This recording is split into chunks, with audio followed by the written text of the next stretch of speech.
We've had a number of people over the past few months ask about alternative investments. So today on Your Money, Your Wealth, Joe gives his take on private equity, venture capital, hedge funds, real estate investment trusts, and angel investing.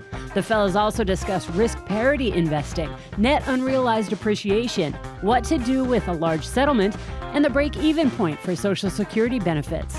I'm producer Andy Last, and you still have a couple of weeks to help us make this your favorite podcast ever. Fill out my YMYW podcast survey in the show notes for this episode at yourmoneyyourwealth.com for a chance to win a $100 Amazon gift card.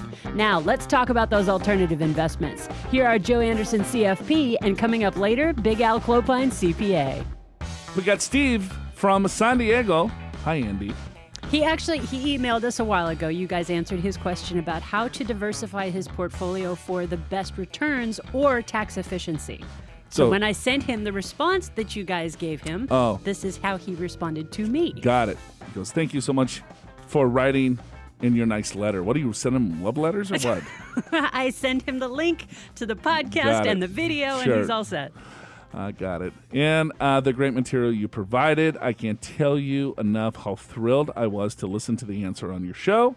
I have to tell you, the fellas knocked it out of the park with their answer. Joe gave us a seminar on modern portfolio theory, and Al gave us another seminar on the tax implications of the different accounts, and they each contributed to the other's topic. It was truly riveting radio. I swear I did not write this about you guys. Steve, loving it. During the show, you asked them about alternative investments, which was actually a topic I was very interested in. So I was hanging on my seat, waiting to hear about that. Of course, there wasn't enough time, which is very understandable. They already had packed in a lot of information. Maybe this week we can address that. What alternative investments have you seen people use in an effective balanced portfolio? From the ridiculous to the sublime, with an emphasis of things they found to work. If that's too much, no worries. All right, Steve, let's talk alternatives, I guess. Everybody hears this is the greatest investment ever. You got to get into this because it's going to make you a ton of money. All right. Well, let's start with, there's a few that people should probably understand, like private equity. Yep. Okay. So there's more private companies than there are public companies. Okay.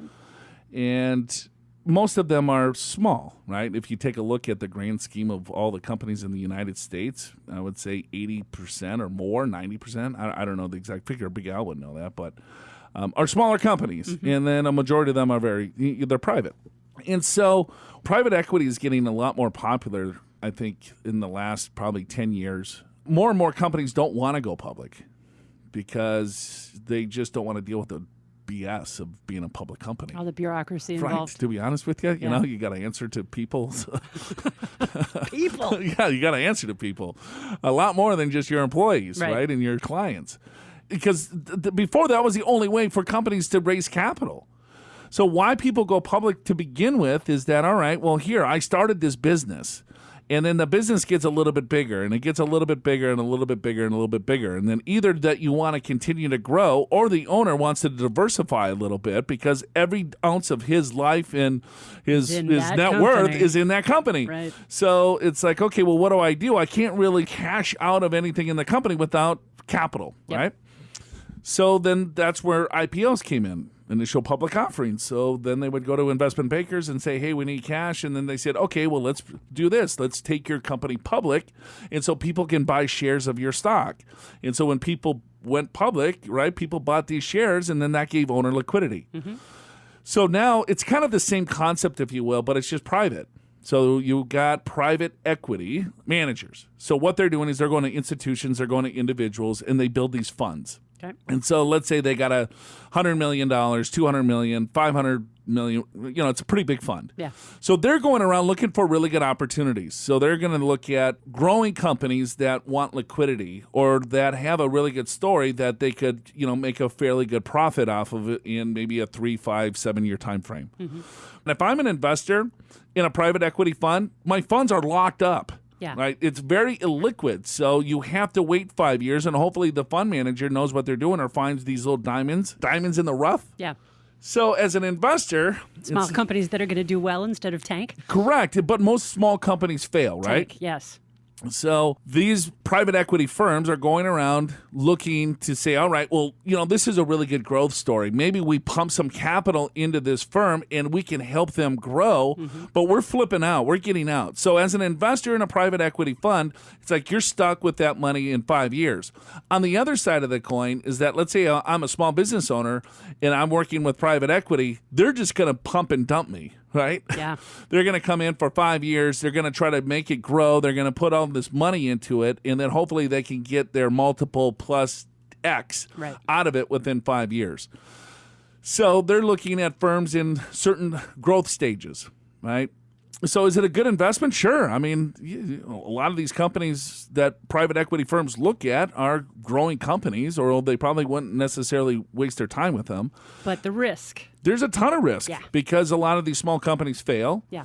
And then, it's like, okay, well, what are they going to do? The private equity firm needs to get their bottom line so they could shred that company, try to do something and flip it again. So there's a lot of things that happen within the private world that you can't necessarily do in the public world, which is good and bad, right? There's pros and cons to each of it. Yep. So when you hear private equity, that's, I know there's a lot more to this, but I guess we're just talking really elementary here. Right. So if you could get into private equity funds, a lot of times you have to be an accredited investor, which means you have to have a certain level of net worth and a certain level of income. Right. I don't know who comes up with that BS either. Because I know a lot of people that have a large income and fairly large net worth, but are incompetent to save their, what. And I know that some individuals that are still growing are the smartest people, that you probably meet that should be able to invest in some of this stuff. So yeah, that's private equity. I guess we could talk about venture capital. We could talk about, real estate. We could talk about, I don't really want to talk about crypto, but we can. So real quick. So if somebody is going to put money into alternative investments, have you got should it be 5% of their portfolio? Does it? Well, it depends on each person? Yeah, I would say it depends on how much money that they have, right? If you're just trying to build, and I would say keep it simple. But if you got money that's discretionary, that if you lose it all tomorrow, not a problem. Then not a problem. Then that's when you would probably look at it. Yep. So most of our listeners, it's probably 0%. Okay. Right? So Steve was curious about alternative investments. You're just joining us. I talked a little bit about private equity. And let me just do a caveat here. I'm a total novice when it comes to alternative investments. We could get someone on that would bore the hell out of us and talk all about it. I'm just giving you the very high level of what I know. Yeah. And it could be wrong. Okay. Just that's my CYA. All right. Venture capital is another kind of hot topic that, all the kids are talking about at the, when they're drinking their pints of, not Coors Light. Not Coors Light, whatever that, micro brew. They're having their little shepherd's pie malt liquor, whatever that. Man, you are really showing yourself as not being a craft beer drinker. Well, what the hell's a craft beer drinker? I don't know. I don't drink it either. Okay. Mine's Modelo Especial. That's my beer of choice. Oh, nice little accent there with the Especial. There you go. Yeah, you got to throw that in there. Of course. All right. San Diego. What the hell were we talking? Venture capital. Okay, well, that's kind of very similar to private equity in a sense where it's really a startup, right? It's like so we're talking even riskier than private equity. Yes. Well, I mean, it's all pretty risky to tell you the truth. But this is like, all right, Facebook, Netflix, and companies like that in the very beginning, they're not making a profit. Still, all these companies still don't make profits, right? Right. Where PE firms come in, they're going to take a look at, all right, well, what's the EBITDA here? What are you guys doing? Wait. EBITDA? Yeah. Explain that. I'm not going to get into that. What does it stand for? Is there a profit? Okay. Right? So with venture capital, they're going to be like, you're not even in the black. What the hell's going on? Because these firms are kind of just pumping everything back into their overall company. And so if there's no profit, but the idea is cool, the technology might be there, and so they're just going to start pumping money. So those are VC firms in the very beginning of the cycle, potentially. So they're just going to pump money in, and then just try to flip it out, either with an IPO. Like, I don't think Facebook made a dime. Well, they might have, but they didn't make a lot until the IPO. So a lot of these like tech firms, you look and it's like, well, here they're not really making a lot of money. Or Tesla, right? Yeah. firms like that. It's like, well, how the hell are these getting these valuations? The firm is worth X, but the profit's not there just because it's so forward-looking. Yep. So, hedge funds? You want to talk about hedge funds? Tell me about hedge funds, Joe. By the way, EBITDA stands for earnings before interest, tax, depreciation, and amortization. Yes. Crikey. That's why I didn't want to go through that whole, Hedge funds. All right.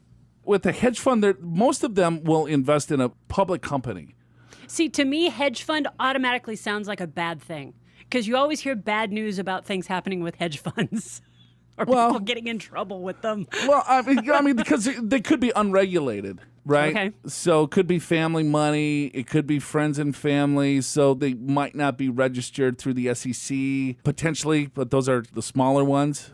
But a hedge fund would be, they're investing in public companies. So the liquidity feature on those is a lot different than venture capital or private equity. Okay. Because private equity might be, okay, well, we're going to lock this thing up. We're going to flip this fund in 5 years. And then from there, the capital will get released and then the investors will get their money back. Maybe we start another fund and kind of do it all over again. Or maybe they might have 2 or 3, 4 funds going at the same time. And then one gets liquidated. And then another one kind of gets built up. With hedge funds, they're investing in public companies. So the redemptions are a little bit quicker, but they might do like long short funds. And what that means is that they're shorting the market on some areas. And what that means is that they think some area of the market's going to go down. So if you short it, you profit when stocks go down. And then they're long on other parts of the market. So it's called like a long short fund. Okay. So they're hedging. They're hedging their bets. Yes, and so hence the term hedge fund. So they're like, all right, well, I'm going to go long on U.S. stocks. I'm going to go short international. That's really broad and simple, but that it kind of gets That's the idea. So their anticipation or their bet or their gamble is to say international stocks are going to go down, so let's bet that they're going to go down. U.S. is going to continue to perform, so let's go along there. So if someone owns that fund, they can have best of both worlds if U.S. companies do well and international stocks do not do well. Mm-hmm. So there's other like arbitrage. They could have a lot of leverage on it. So they're just doing things just to potentially hedge. So in really boom markets, hedge funds don't necessarily perform. And as you can see over the last 10 years, hedge funds have not performed as well as maybe just a U.S. broad stock market index fund because they're hedging the risk. Right. And so they suck until they don't. You know what I mean? Yes. And I think there's a lot of bad press when it comes to hedge funds just because they've underperformed a little bit. Plus, the hedge fund managers, they're going to charge 2% and 20% of the profit. So they're expensive. Wow, yeah. Right? So a normal registered investment advisor like ours would charge, let's say, 1% of the assets that we manage. They're charging 2% of the assets that are managed and then 20% of any profit. So it can get a little pricey. So, yeah, they have to make a whole bunch of money for you to actually make a decent return. Right. In some hedge funds, they have killed it. Yeah. Absolutely killed it. But it's private money. I mean, you can't even come close to as layman people like us to get in there, because they got their little circles. And the bigger the fund, it's a lot more challenging for people to make money. The more stocks you buy, you're going to manipulate the price of that stock. If you manage billions, where if I'm managing, maybe 100 million, okay, well, now I can kind of get in and out of the market and I can produce higher returns, hypothetically, is kind of what they say. But every squirrel finds a nut. Can I ask you about one more? Sure, I don't care. I don't know if I know the answer. REITs, real estate investment trusts. This is something that everybody says if you want to get invested in real estate, but you don't want to be a landlord, you should go with REITs because it spreads out your risk across a bunch of different properties. So what's your take on real estate investment trusts? Well, there's two different types of REITs you can purchase. There's publicly traded, and private, non-traded. Yeah. Right. So non-traded REITs, that kind of gets a little bit dicey because there's a lack of transparency. If I'm in a non-traded REIT, there's one price and it doesn't get repriced for a while. And how they're sold, it could be a little dicey too of what they're representing, what the true rate of return is of the real estate investment trust is. But it's basically a diversified portfolio of real estate. Mm-hmm. So you could buy apartment buildings, you could buy healthcare facilities, you could buy nursing homes, hotels, right? The whole monopoly board. Right. And so then it's like, okay, well, I can be diversified in my portfolio strategy by buying real estate. I can package it up and buy a bunch of properties at a low cost in. So, I mean, in theory, it's a really good investment if you want real estate exposure and not necessarily be a landlord, right?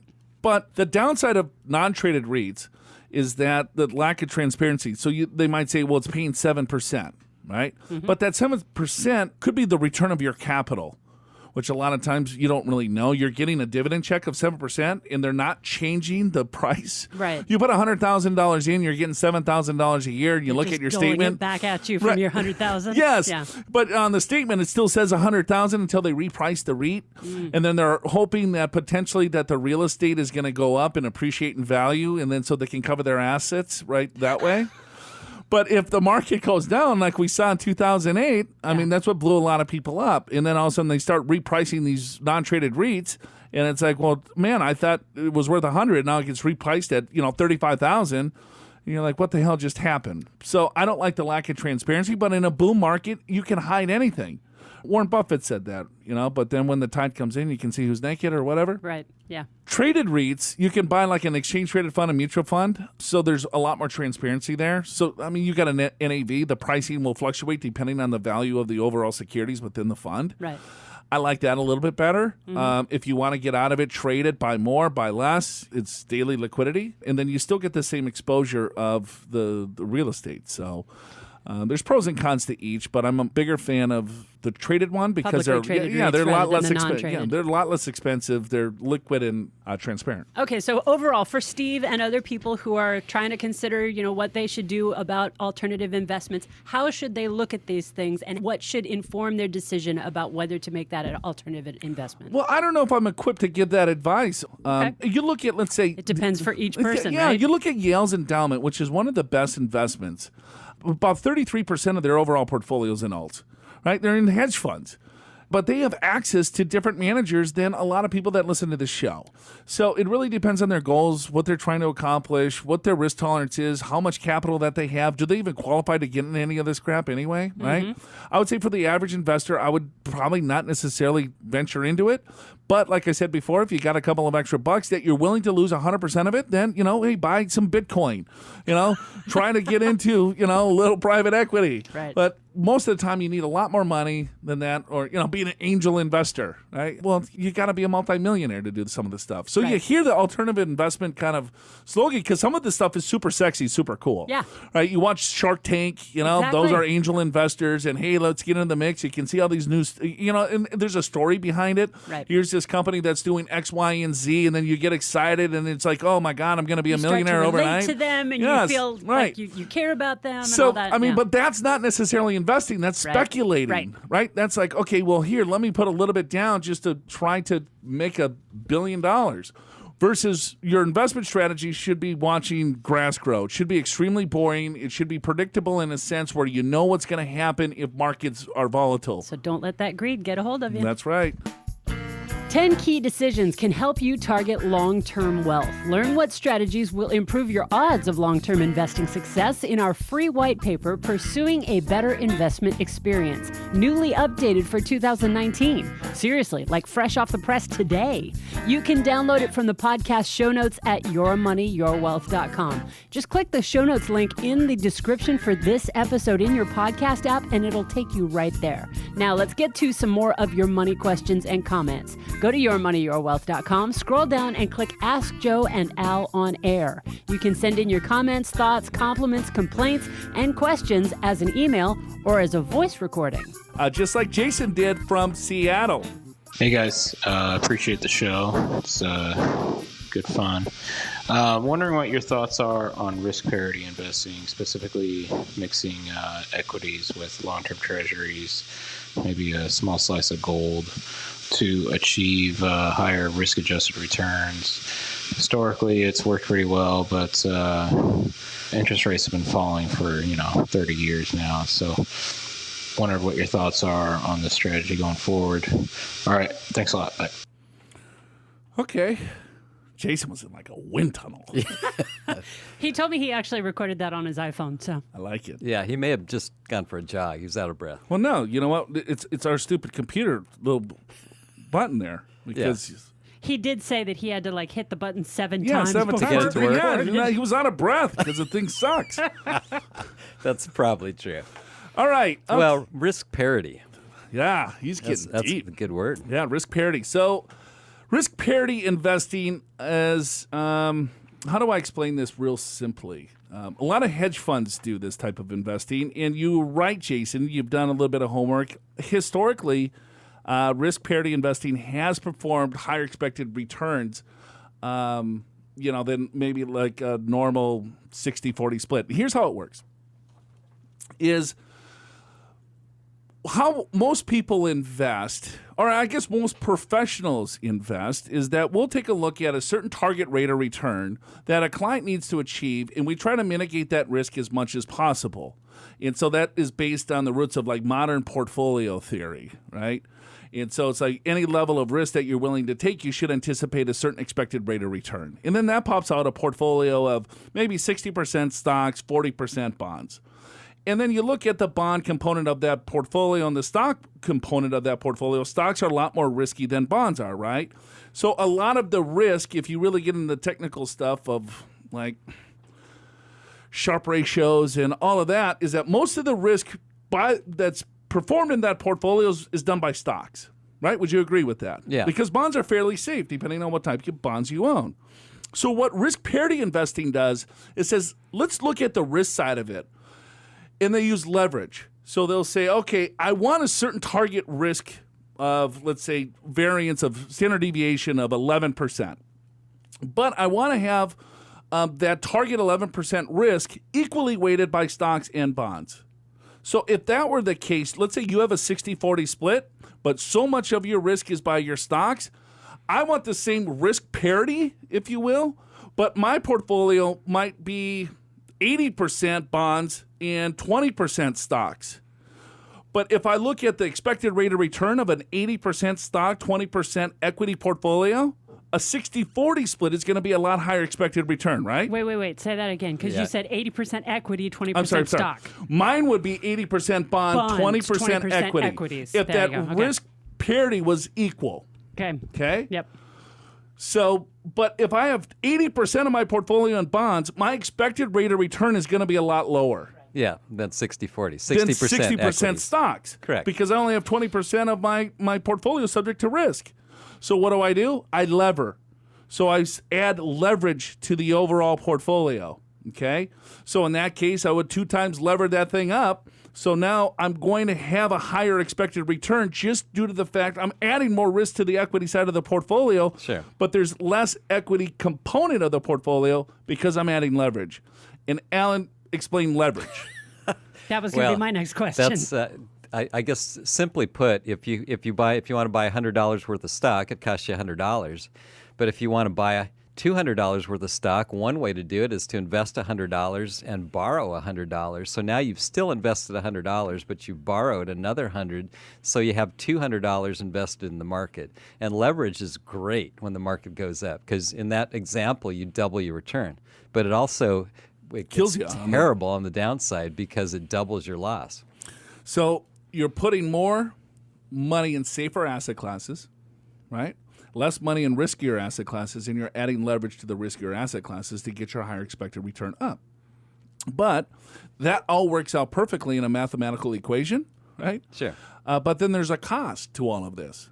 There's a cost of margin. There's a cost of the leverage, right? So how much are you actually paying? If I'm an individual investor, it's going to cost me a lot more than if I'm an institution. So that's why hedge funds probably do this a lot better than, maybe Jason from Seattle can. So parity investing, I guess, in a nutshell, is how it works. So he's looking at, maybe I really simplified this. You can use several different asset classes. I just use stocks and bonds. Right. And he's talking about equities, long-term treasuries, and maybe a slice of gold. Well, he's still talking stocks and bonds. Right. So because you have to have an expected, risk-adjusted expected return, your bonds need to be higher than your stocks. That's probably why he's using longer-term treasuries. Treasuries are a very, very safe investment. If I go a little bit longer on the yield curve, you're going to get a higher expected return on that, so that's why he's using that. And then you throw a little bit of commodity in there, to mash it up with some derivatives. We got a whole little piece of pie there. So I don't know. try it, bud. I'm a fan of it, but it's really hard to execute. It's pretty expensive depending on where you go. I mean, there's ETFs right now that are doing this type of investing. It's been around since the 70s. AQR is one of the better alternative firms. They're like the DFA of alternatives. And so they have a Parity fund. You could get into that. I'm not sure what their minimums are. I'm not recommending anything, but Jason's a good listener. I thought I'd not leave him hanging. And so what do you think about the idea of using leverage for this? Too risky? No, I mean, it depends on your goals, your time frames, and what you're trying to accomplish. I mean, everyone uses leverage every day. Right. If you have a mortgage, you're using leverage. If you use credit cards, you're using leverage. If you have any type of loan, you're using leverage. Right? It's just, how are you going to manage the leverage that you're currently using? People get greedy, right? Because they see the returns of leverage of what it can do. And then 2008 happened, and then what happened? Right? Everyone blew themselves up. All their leverage killed them. Right. Because it's a double-edged sword. So if I'm looking at it and saying, hey, I want to take a small sliver of my portfolio and add leverage to it, sure, but is it worth it? That's the problem, because you can do the math, mathematically saying, yes, it would probably be worth it to use parity investing just in a bubble. But life doesn't work in a bubble. We've had that conversation before. Right. You got to look at costs. You got to look at trading costs. You got to look at the cost of all of that combined. And then you have to look at behavioral, because some of this stuff will take you need like a pit in your stomach to make it through it. It's patient investing, because you see the market tank and that leverage is going to go in on the other side, and all of a sudden you see that stuff blow up. You're like, oh my God, this sucks. You're going to get out. You're not, you know what I mean? So it all depends. But we're talking fractional percentages. It seems like a lot of work for that. So here's my 2 cents. For the average person, don't do it. Right. I'll just put it that way. Well, Jason listens to this show. He is not average. No, but I mean, for the rest of our listeners, I would say this is not really. This is a much riskier way to invest, I think. Right, because you get a higher expected return from it. Right. And if you're, and it's not a lot too, Al. It's like maybe 50 basis points, 30 basis points, right? For the average person, is that really going to make or break? Maybe over 30 years if you got millions and millions of dollars. But if I'm managing a hedge fund that has $1 billion, 30 basis points is a lot. Oh, sure. Yeah, right? no, that's different. You know, your $100,000, don't worry about it. Who cares? Oh, you think I have 100 now? I almost. It's 50. Working on it. Anyway, so yeah, that's my 2 cents is it's an interesting discussion, but it's not for most people. All right. Yes, we never give advice on this show. That was not advice. That was just a chat. Conversation. With my buddy from Seattle, having a little coffee right there at Starbucks. Right. I mean that was so stupid. How many times, if you're from Seattle, I mean, how many times you hear that from some jackass in San Diego? Yeah, well, that's what you say when you hear Seattle. Yeah, I don't think I've ever heard you talk about anything other than beer. I'm kind of shocked. I know.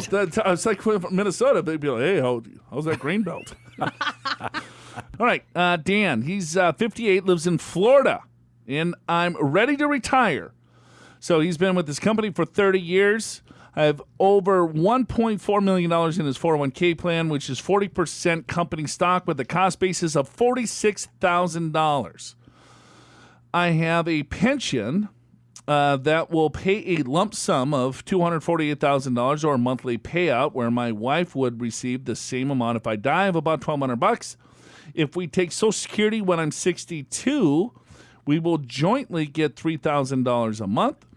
That plus a monthly pension will give us $4,200, which will pay all of our expenses if need be. My wife and I are about the same age and currently both in good health. I think I will most likely be able to stay in the 12% tax bracket in retirement.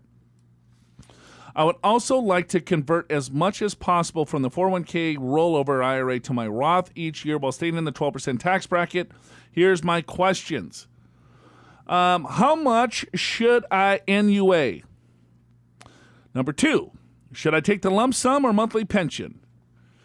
As you can probably tell, I'm leaning towards the monthly payout. I believe it works out to be about 5.8%. Love your show and podcast, and this is my second time submitting questions. Oh, wow, Dan. It's only one question per lifetime.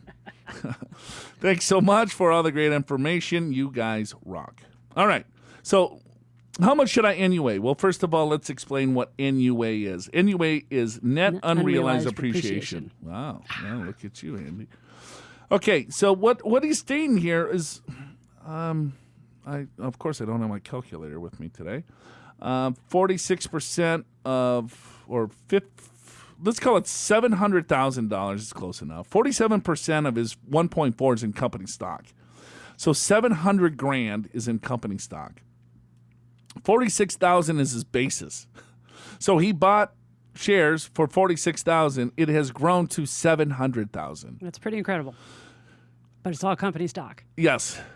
So he's asking, how much should I NUA? NUA is a pretty cool, or not pretty cool, it's a really cool tax strategy if you do have company stock inside your 401k plan. So I work for XYZ company. I have XYZ company stock in my 401k plan. The IRS allows me to take the stock out of my 401k plan and only pay tax on whatever the basis is. Wow. So as ordinary income. So if he keeps the stock in the 401k plan, that's $700,000, he sells the stock and throws it out, it would all be taxed at ordinary income, or he could do net unrealized appreciation. So he could move the full $700,000 out of the 401k plan and only pay ordinary income tax on $46,000. So he's asking, how much should I do? All of it. All of it, yeah. Who cares? 46,000 to get 700 out? Then yes, all of it, absolutely, without question. That's a no-brainer, unless he forgot a zero and saying it's 460,000. And if that's the case, well, then Dan will be probably sending us a third question. Right. But if it's $46,000, absolutely do it all. Pay the tax, ordinary income tax. I don't care what tax bracket that you're in. $46,000. Move that over. Now you got $700,000 sitting in a brokerage account. You can slowly, and then you could sell those at capital gain rates. Then you just want to be careful of selling that stock at capital gains rate just to look for net investment income tax, which is AGI, or modified adjusted gross income, of $250,000. They add another 3.8% on top of the capital gain. If you go in the highest bracket, so if you sell that all, you sell the full thing of $700,000, that might put some of that capital gain at 20%. So then you would just want to have a capital gain strategy from there. And then the question is, should he take a pension as a monthly or a lump sum? I think he's already made up his mind there. 5.8% is a pretty good. If he did the math, I would have to double check it with my calculator, which I don't have. But 5.8% is his internal rate of return is what he calculated. So I'm right on board with Dan. He's on track. Good for you, buddy. Thanks for the question. Maurice, I want to know your suggestion for a person about to receive a settlement of over $250,000.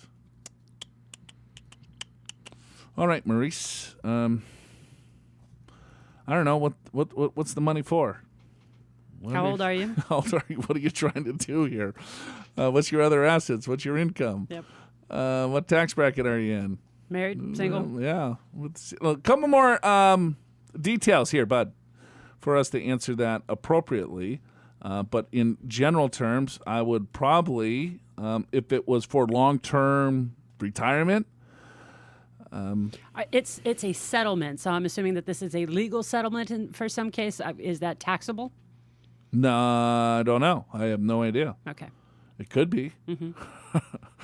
So it's a lot of information that we need for you to be able to answer this question. Yeah, I have no idea. It could be a structured settlement. It could be, or maybe just settled something with someone. It was. I don't know.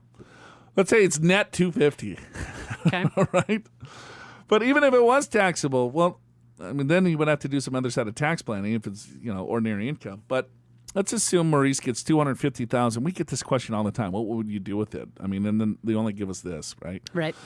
I would go in a globally diversified portfolio, low cost, and tax manage it, right? I don't know. I mean, that's a stupid answer to a question that doesn't give me a lot to work with there. So, Maurice, go to yourmoneyyourwealth.com, go to our resources center, and I believe there is an investment guide there.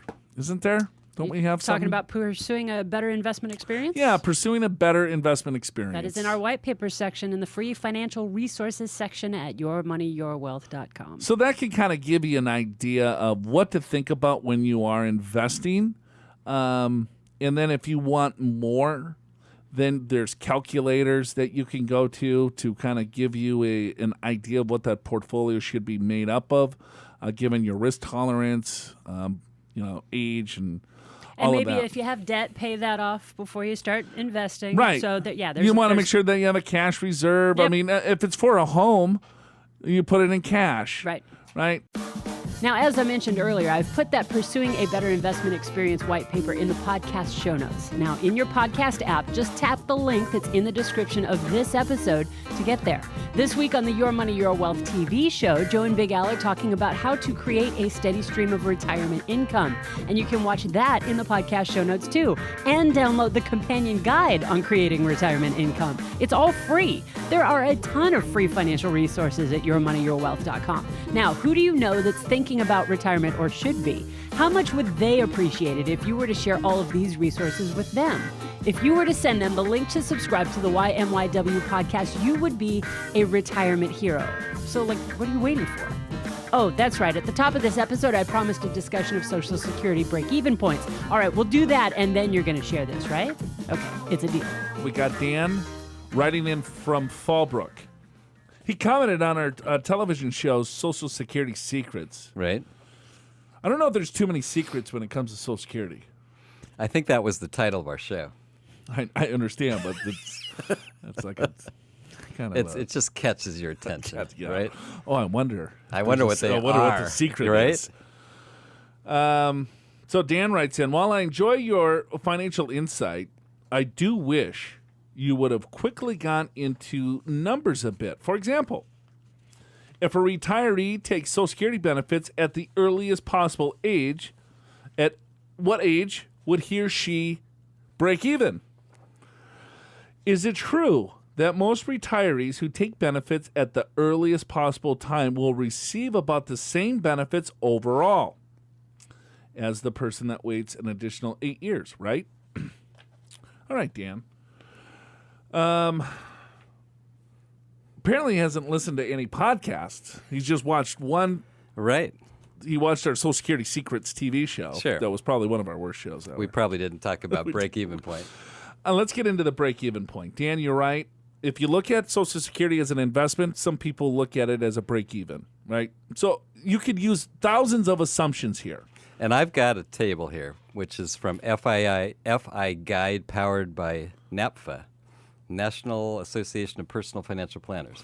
So I'm guessing, I've seen break-evens at 78. I've seen break-evens at 74. So here's what they say. Okay. And it depends which age you're comparing, right? So let's start with the most obvious. The earliest you can take it is age 62, and the latest is age 70. So if you wait, instead of taking it at age 62, you take it at age 70, the break-even point's 80, right? Which is what 80 years old. 78, 80. Yeah, which is kind of, we've seen 78, 79, 80, 81, 82. Depends on what assumptions you use. Right? Now, if you take... That's just straight line. That's just straight line. That's just saying, okay, for example, what we're doing here is that, let's say Dan's Social Security benefit at full retirement age is $1,000. If he claims his Social Security benefit at age 62, which is the earliest that Dan can claim, it's going to be $750. Right. If he waits until age 70, it's going to be about $1,300. That's right. So that's the difference. So Dan's saying, hey, man, if I take my benefit at age 62, even though I'm going to receive a lower benefit, right, and if I live until normal life expectancy, I'm going to have X amount of dollars in the kitty, right? If I wait until age 70, I'm waiting, but I'm going to get a higher benefit, but I'm still dying. I'm going to receive the same amount of money from the Social Security benefit. That's accurate. And that is absolutely true if we had life expectancies in the 1980s. Right. Right? Because the Social Security Administration did not care. But what happened is that what OBRA, the Omnibus Budget Reconciliation Act, Oh, look at you. was signed. And they changed a lot of stuff with Social Security, but they did not change kind of the life expectancy within it, right?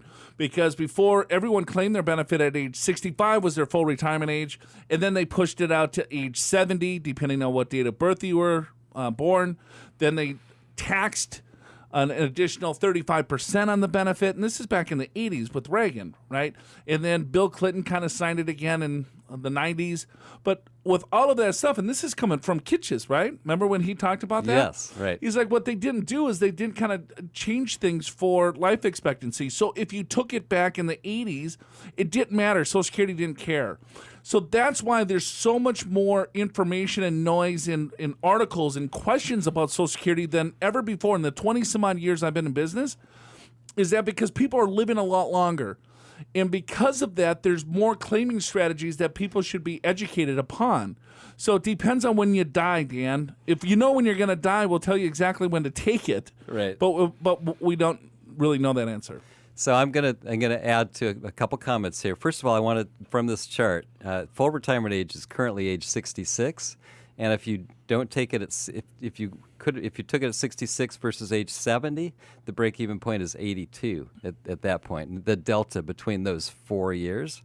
But I'm also going to say this isn't a very relevant question, even though it's the one everyone asks, because the way I look at it is Social Security is kind of like longevity insurance. Mm-hmm. And now if you need Social Security, like there's a lot of folks where Social Security is 90% of their income. That's about half of us. It's about 90% of the income. So if you need the income, you're going to delay it as long as you possibly can work, and then as soon as you stop working, you got to claim it the next day because you don't have any other choice. Right. And so be it, right? But for the rest of us that have savings and don't necessarily need it, it's a good longevity insurance for long life. And a lot of times the folks that have saved money can afford better medical care and they're living longer. So I would kind of think of it more that way than trying to calculate the break-even point. And even the break-even points that I just told you don't make any sense if you save it and invest it, right, because then now it's completely different numbers. Right, because then you look at, God,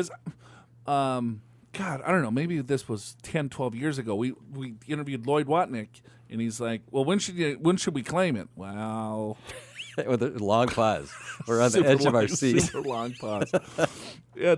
But he was like, well, if you dig in at 62 and invested in municipal bonds that are producing a 5% rate of return, tax-free, blah, blah, blah, blah, blah, that's the best way to go. But if you need to spend it, I mean, that's a totally different question. So what are you using the money for? Are you taking it and saving it, or are you consuming it? Right. If you're consuming it, well, then it's like, all right, well, if you can push it out, that's probably a better answer because we're living longer, and a lot higher benefit is probably better off for all of us if you have a little bit more cash flow. Right. I think another better way to look at this is work as long as you can or you're able to, or as long as you enjoy your work, so you can delay Social Security. Even if you retire and don't need it, push it out, because it's going to be a lot greater benefit. If you're married, the person with the highest benefit should push it out as long as possible so that whichever one survives the other one will get that higher benefit. But, then you got to look at it, all right, do you think it's going to be there? If you don't, take it now. Right. If you got large pensions, do you think means testing's coming down the road? Take it now. Or maybe they'll tax more of it. Or tax more of it. Who knows? Take it now. Right. Right? I mean, there's so many different answers with this. You got the political side of people thinking, okay, well, I'm going to get screwed here, so I better take it. Some people are thinking, I think maybe Dan might be sitting with spreadsheets. Sure. Figuring out, okay, well, what is the most optimal way here to maximize this?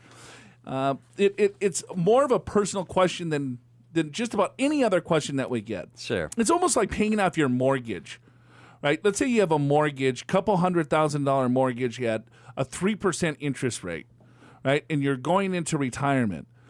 The mathematical financial answer to that is probably to keep the mortgage, right? Because 3.5%, your cost of capital might be 2%, depending on your tax interest bracket. Rate deduction, right? Right.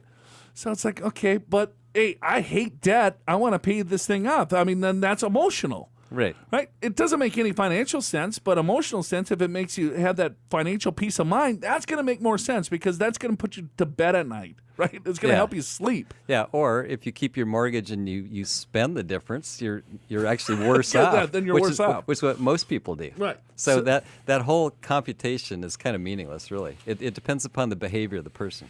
It's so just about every answer we give. It depends. We do say that a lot, Yeah, don't we? because we don't know anything. yeah. It's just BS answers is all we give here. Well, and we don't know all the facts on all these questions, although we do our best. Thank you, Andy, for filling in today. Thank you, Joe. A lot of fun. I'm Joe Anderson. We'll be back again next week. This is Cold, Your Money, Your Wealth. You may be retiring in a few months or a few years. Either way, claiming Social Security is one of the most important decisions you'll ever make for retirement. The Social Security Handbook walks you through everything you need to know: who's eligible, how benefits are calculated, the difference between collecting early and late, and the all-important taxation of your Social Security benefits. The Social Security Handbook is free to download from the podcast show notes at yourmoneyyourwealth.com, where you will also find the links to share this podcast and subscribe.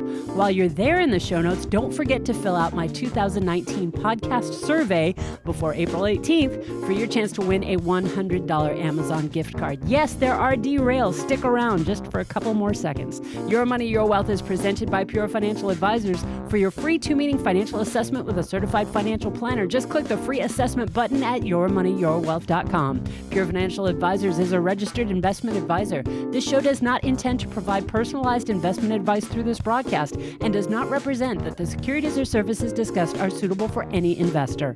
Investors are advised not to rely on any information contained in the broadcast in the process of making a full and informed investment decision. You can click on our Social Security guide. I believe we have a guide. Social Security Handbook. Handbook. It's in the resources section of our Resources, website. yes. And I think we do have a break-even analysis in the Social Security guide on our website. There you go. You can go there, check out our guide, and Or handbook. handbook, whatever. I don't know what the hell the difference is a handbook Handbook's between a guide. way better. I mean, would you That's rather have pretty a thick. That's got some would serious you pages rather have to a it. guide or a handbook? Handbook. Well, it depends. That's just more fun to say. Depends if I'm going for a hike or something. You know, if I'm in the wilderness, I probably need a guide. Sure. I don't want a handbook. Some interesting comments about your TV style. Yeah, we had a compliment and we had a complaint. We did. So that's a new segment that I want to put in. Compliments and complaints. And you know what? On the podcast survey, we've gotten a bunch of responses on that, and somebody actually addressed that and said he doesn't talk too fast and he isn't too loud. Everything he does is great. See, all right. So there's your compliment. So there's, yeah, right? The complaint was like, you know what? You know, he talks too fast and blah, blah. It's like, we got like 7 minutes to put a ton of content out there. And so if I talk too fast, you know what? It's technology. You can slow my ass down. You can. Right? Rewatch it in slow motion. So now I was gone last week. So was the complaint directed at you? Yeah. Yeah, I figured. Yeah. It was. Actually, it was funny because the person that emailed us said, can you find a positive way to kind of tell Joe that he needs to slow down and not Yeah. be so loud? And I was So like, I yeah. just gave it to him to read. Yeah. Sure. That's how we're going to give reviews. Got it. Okay. So, yeah. Well, that was written by me, by the way. Yeah.